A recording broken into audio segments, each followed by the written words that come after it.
Hi, my name is Keturah. Welcome back to Heal With Me. So this is a continuance of our series that we're currently in, which is the Unhook 'em series. This is all about you getting unhooked from your traumatic experiences. I am not a doctor or a psychiatrist, psychologist, licensed clinical social worker, or any of the listed above.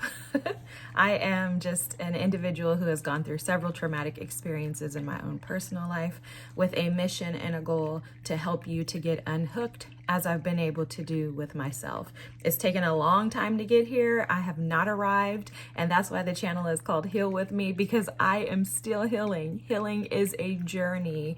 It is an adventure, and I like to think of it as a safari. There are times when we come across things that are crazy and scary, and there are other times where it's peaceful and serene. So just be gracious with yourself, allow yourself to go through the flow, and let's dive right into our topic for the day.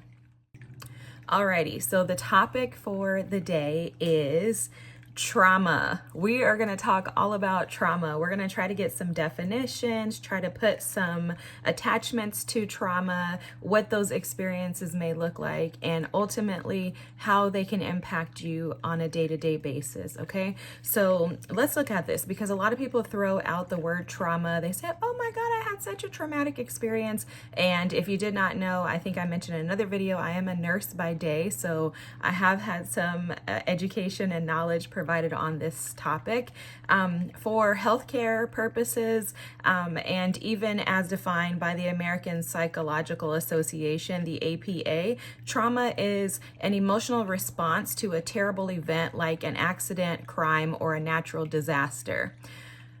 Reactions such as shock and denial are typical with any traumatic experience.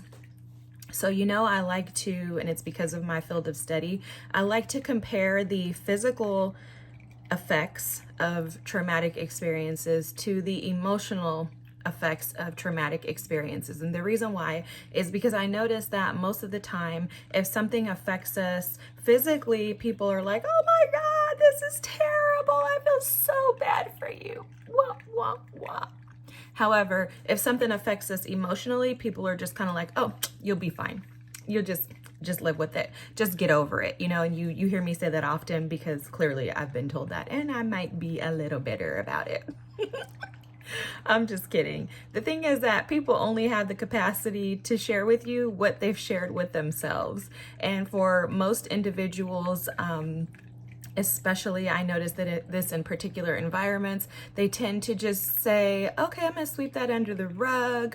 Could be cultural as far as the environment and the people that you're around, etc. So I like to kind of break those barriers.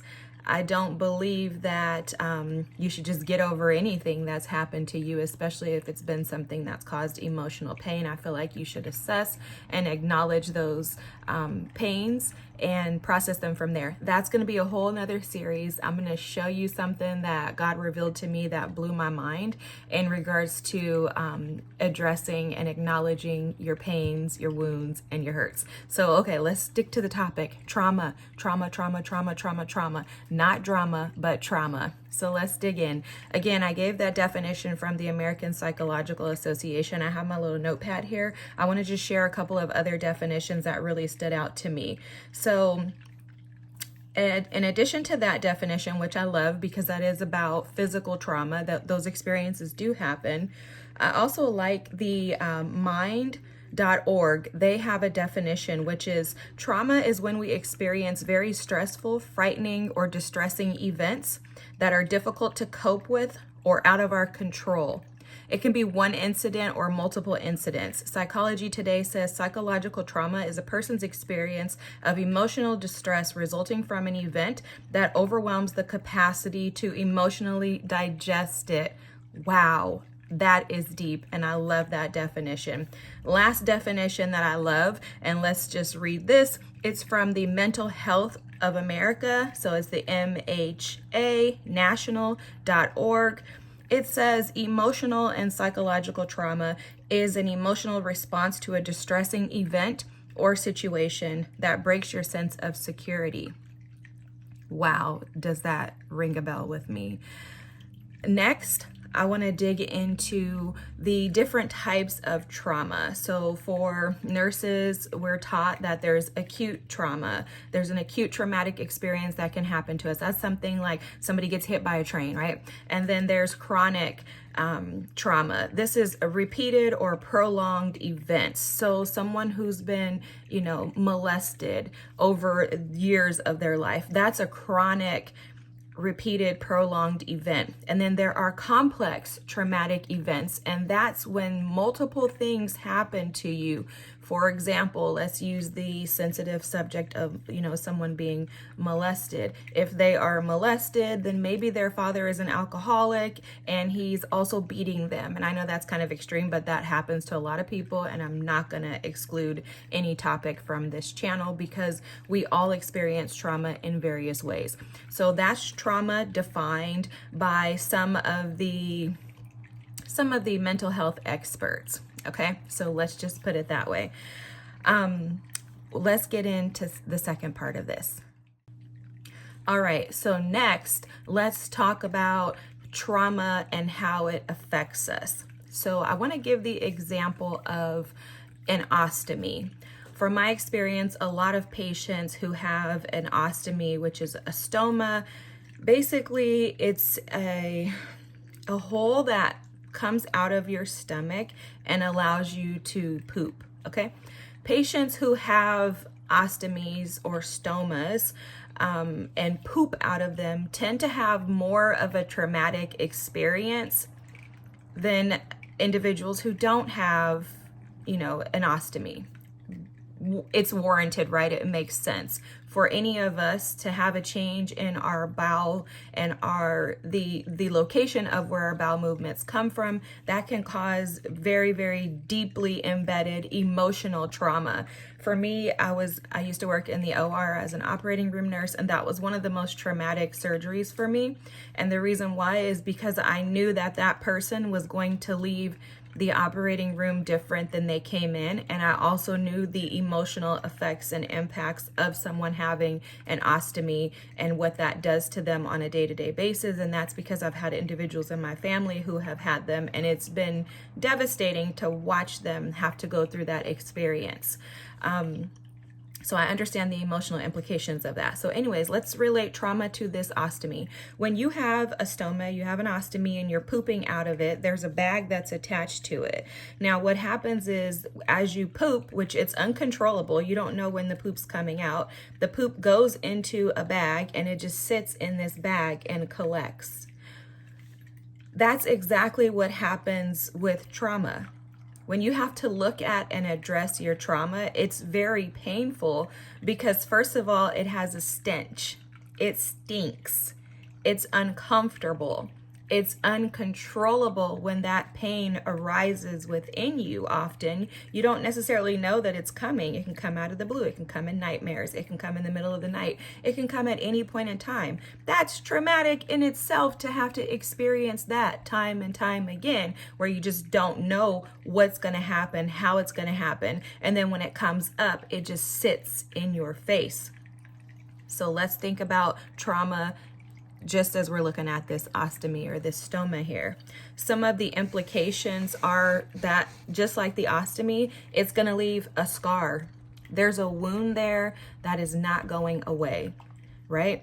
It can place you in emotional distress. Think about pooping out of an ostomy bag and how detrimental that can be for someone who prides themselves in the way that they look, in the way that they appear to the world, in the way that they smell, right? Think about these things that these individuals have no control over. It's the same thing with a traumatic experience. It feels like you have no control. It can create a huge lack of security and safety within the individual. I often felt as if I had no home, even though I had a place to stay. I felt homeless. It was like, God, where can I go that I'm safe and secure? I like to look at Maslow's hierarchy of needs. So the basic needs and the lowest of the chart is the physiological needs. And then the second above that is safety. These are things that involve home, shelter, security, and safety, as I mentioned, right? If you don't feel like those basic needs are being met in your life, you're going to often be uneasy, unable to experience life in its fullest, and you're going to feel bound and held back by something. It's a very restrictive energy. It's an energy as if you've been wrapped up with multiple ropes and ties and chains. Like a straitjacket is probably the best way to describe the experience for me. I've often felt tied up and unable to break free from something that was holding me back. It feels uncontrollable often. Trauma causes so much pain to an individual that you tend to be overwhelmed and clouded by that experience, and it can often prevent you from living a life that you truly enjoy. So this is just a high-level overview, kind of a glance into trauma, and I want us to really focus on how often we minimize other people's traumatic experiences because they're not physical. Emotionally traumatic experiences can impact us just as much, if not greater, than physical traumatic experiences. So let's just keep an eye out for one another. Let's be sure to not tell anyone to get over it or to even suggest or recommend that. Let's just be gracious with one another. And the whole point in this is to remind you that your traumatic experiences are yours. They are true. And please do not minimize them for the sake of someone else. Okay, so we're going to dig into more lessons. We're going to look at more opportunities to get unhooked. But I wanted to address and talk about the subject matter at hand so that we have a better understanding of what trauma can do to us as individuals, emotionally and physically. Of course, I'm not leaving the physical aspect out of this. If someone has a physically traumatic experience, if you get into a motor vehicle accident or something like that, there are going to be physical implications that can be lasting as well. You can lose extremities, you can lose eyesight, vision, you can have permanent changes to your facial structure and things like that. So we're not minimizing any of that. We're just shedding the light on the fact that physically traumatic experiences can be similar they can be similar or just as devastating to someone as an emotionally traumatic experience. Okay, we don't want to minimize the emotionally traumatic experiences because we don't physically see them. Alrighty, thanks for watching. If you like, please comment, subscribe, hit that bell notification so that you know when I post another video. And also, please drop your comments. Let me know any topics or any subjects that you'd like me to cover. And let's just continue to dig into this Unhook 'em series. Alrighty, thank you. Thanks for joining me, and God bless you as you continue to heal alongside and heal with me. Alrighty, bye.